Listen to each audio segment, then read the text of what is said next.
2022 میں آنے والے تباہکن سیلاب سے کئی گاؤں دیہات تباہ ہو گئے تھے۔ الحمدللہ FGRF کے تحت سندھ کے شہر سیلاب سے متاثرہ گاؤں دیہاتوں میں امدادی کارروائیوں کا آغاز کیا گیا، جو کہ آج تک جاری و ساری ہے۔ پچھلے دنوں FGRF کے تحت خیرپور ناتن شاہ کے سیلاب متاثرین کے مکانات کی تعمیرات مکمل ہونے پر چابیاں حوالے کرنے کی تقریب ہوئی، جس میں سیلاب متاثرین کے علاوہ مقامی شخصیات اور دیگر اسلامی بھائیوں نے شرکت کی، جبکہ FGRF کے ذمہ دار اسلامی بھائی بھی موجود تھے۔ نگران مجلس نے شرکاء میں نیکی کی دعوت عام کی اور انہیں پریشانی، مصیبت اور مشکلات میں صبر کرنے، ہر حال میں اللہ کا شکر ادا کرنے، نماز کی پابندی کرنے اور علم دین سیکھنے کا ذہن دیا۔ نگران مجلس نے اس حوالے سے مدنی خبروں سے گفتگو کرتے ہوئے بتایا، سیلاب کو گزرے کم و بیش 2.25 سال کا عرصہ ہو گیا ہے اور FGRF اب بھی گراؤنڈ پر ہے، اپنے لوگوں کی ہیلپ کرنے میں مصروف ہے۔ میں اس وقت حاضر ہوں اس وقت خیرپور ناتن شاہ کے علاقے میں، جسے سیلاب نے بہت زیادہ ہٹ کیا اور بہت زیادہ پرابلم یہاں ہوئی۔ لوگوں کے مکانات ڈوب گئے، مکانات بہہ گئے، یہ بیچارے کافی عرصے تک سڑکوں پر روڈوں پر پڑے رہے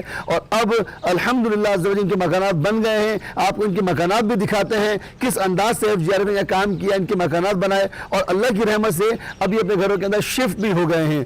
یہ سب کچھ آپ کے تعاون سے ہی ممکن ہے۔ بیان کے بعد نگران مجلس نے FGRF کے تحت تعمیر ہونے والے 25 مکانات کی چابیاں سیلاب متاثرین کے حوالے کی، جنہوں نے دعوت اسلامی اور FGRF سے اظہار تشکر کرتے ہوئے مدنی خبروں کو اپنے تاثرات بھی دیے۔ دعوت اسلامی جا شکر گزار آیوں، FGRF وارن جا جو شکر الحمدللہ اسا کے جائیں ٹھائے ڈیتن، اسا بے گھر آسی، اسا کے وسیع دل پہنچے جو اسا ٹھہرائے سگوں، ماشاءاللہ مل پکی جائیں ہوئی اسا کے مل ٹھہرائے ڈیتن، اسا نے جا شکر گزار آیوں۔